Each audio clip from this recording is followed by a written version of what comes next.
I will show you on how to open PDF file with Edge browser. Let me show you how.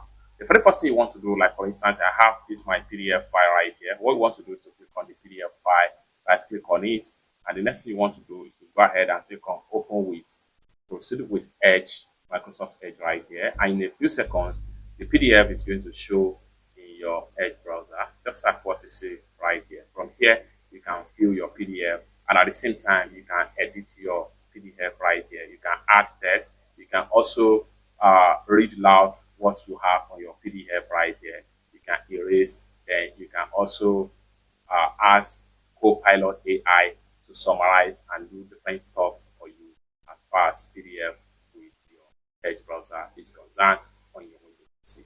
It's that simple. For more tutorial, tips and tricks on how best to use your Windows PC and the PDF document, consider to subscribe. Thank you so much for watching, and I hope to see you in my next video. Bye.